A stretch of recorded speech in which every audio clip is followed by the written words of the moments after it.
Hi అండి, అందరికీ నమస్తే.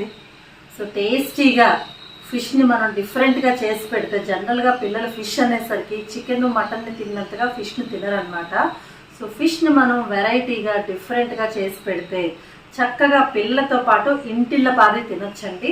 చాలా సింపుల్ మెథడ్లో టేస్టీగా ఎలా చేసుకోవచ్చో చూపిద్దాం. ఇంతకీ ఆ ఫిష్ ఏంటనుకుంటున్నారా? ఏ ఫిష్ అయినా కావచ్చు, ఫిష్ పెప్పర్ ఫ్రై. మీరు ఇది ట్రై చేసి చూడండి, సరేనా? దీనికి కావాల్సిన పదార్థాల్లోకి అయితే వచ్చేసాయి.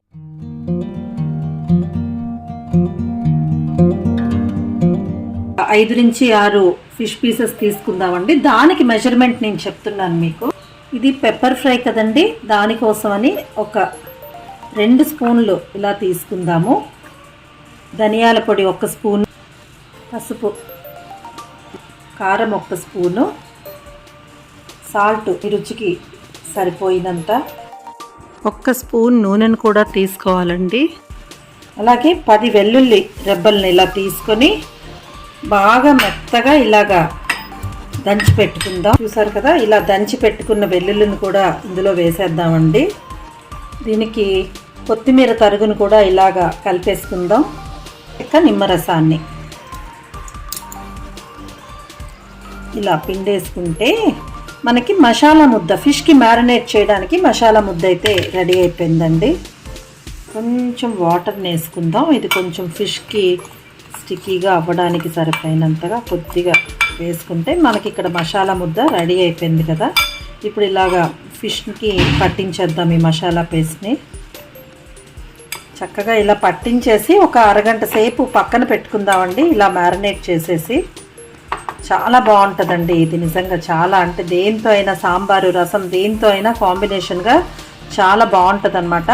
ఉత్తినే స్నాక్ ఐటెంగా కూడా తినేయాలన్నా కూడా నచ్చిందంటే మాత్రం పిల్లలు తినేస్తూ ఉంటారు కదా, అలా తినేస్తారనమాట వీళ్ళు. సో ఇలాగ మనం ఏం చేద్దాం, మూత పెట్టేసుకొని ఒక 1/2 అవర్ మ్యారినేట్ చేసేద్దామండి.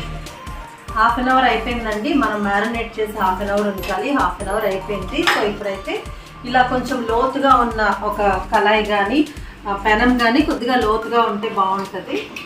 సో కొద్దిగా ఆయిల్, అంటే ఇది కొంచెం వేగడానికి సరిపోయినంత ఒక 2-3 స్పూన్స్ ఆయిల్ అయితే వేసుకోవాలి.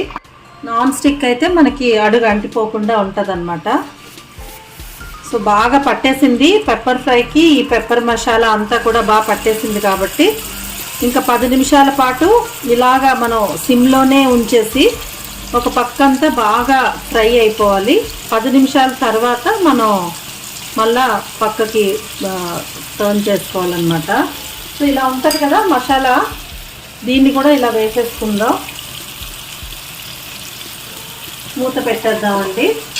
10 నిమిషాల పాటు సిమ్లోనే ఉంచుకుందాం. సో 10 మినిట్స్ అయింది కదా, టర్న్ చేసుకుందాము. ఇలా చేసుకుంటే ఇటుపక్క కూడా బాగా వేగాలన్నమాట. మళ్ళీ తిప్పి మళ్ళీ ఒక 10 మినిట్స్ అలా ఉంచేసుకుందాం. అయితే చాలా బాగా వచ్చింది. ఇటు సైడ్ కూడా తిప్పుకొని ఇలాగ మళ్ళా ఒక 10 మినిట్స్ ఉంచిన తర్వాత మళ్ళా చూద్దాం, మూత పెట్టేద్దాం.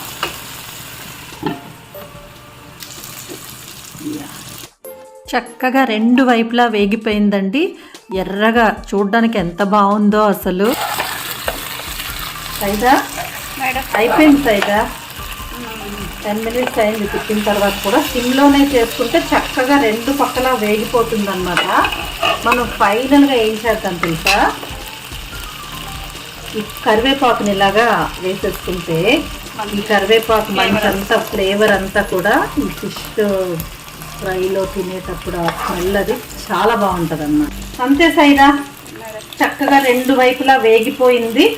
మనం పైన కరివేపాకుని వేసేసాం. కొత్తిమీరని ఆల్రెడీ ముందు వేసాం కాబట్టి కావాలంటే ఇప్పుడు కూడా వేసుకోవచ్చు. మనం ఏంటంటే ఆల్రెడీ కొత్తిమీరతో ఉంది కాబట్టి మనం కరివేపాకుని వేసుకున్నాం. స్పైసీగా ఉండే పెప్పర్ ఫిష్ ఫ్రై అయితే రెడీ అయిపోయినట్టేనండి. ఇది స్నాక్ లాగా కూడా తినేయచ్చు సైదా. పిల్లలు చూడు, నచ్చిందంటే వాళ్ళు చక్కగా తినేస్తూ ఉంటారు ఏదైనా. అండ్ సాంబార్ కానీ, పప్పు కానీ, రసం కానీ చేసుకున్నప్పుడు ఇది కాంబినేషన్ పెట్టుకుంటే సూపర్ అనమాట, అద్దిరిపోతుంది. చాలా చాలా బాగుంటుంది. ఇందులో మిరియాలు ఉన్నాయి కదా, ఈ మిరియాలు ఏంటంటే మనకి హెల్త్కు మంచిది ఎప్పుడైనా సరే.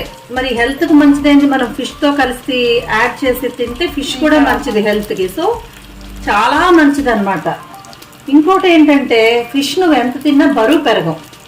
ఫిష్తో ఉన్న ఇదేంటంటే ఫిష్లో మంచి గుణాలన్నీ మనకు వస్తాయి, బరువు మాత్రం పెరగం అనమాట. టేస్ట్ కూడా అద్దిరిపోతుంది, బరువు పెరగం. కాబట్టి హ్యాపీగా మనం ఎంతైనా తినేసేయచ్చు. సో ఒక్కసారి తిన్నారంటే ఈ పెప్పర్ ఫిష్ ఫ్రైని మళ్ళీ మళ్ళీ కావాలంటారు. మరి మీరు ఒకసారి ట్రై చేసేయండి ఈ రెసిపీని నేను ఎలా చెప్పానో అలాగా. నిజంగా చాలా బాగుందండి. పక్కా కొలతలతో ఇచ్చాను. చాలా సింపుల్గా ఉండే ఈ పెప్పర్ ఫిష్ ఫ్రైని మీరు కూడా ట్రై చేసేయండి. యమ్మీ యమ్మీ పెప్పర్ ఫిష్ ఫ్రై రెడీ అయిపోయిందండి. మీరు కూడా ట్రై చేయండి. నాకు కామెంట్ సెక్షన్లో పెట్టి చెప్పడం మర్చిపోకండి, మీరు ట్రై చేసిన తర్వాత మీకు ఎలా వచ్చింది అన్నది. అలాగే వీడియో నచ్చితే మాత్రం వీడియోకి లైక్ చేసి మన ఛానల్ని అయితే సబ్స్క్రైబ్ చేసుకోండి. Bye bye, thank you.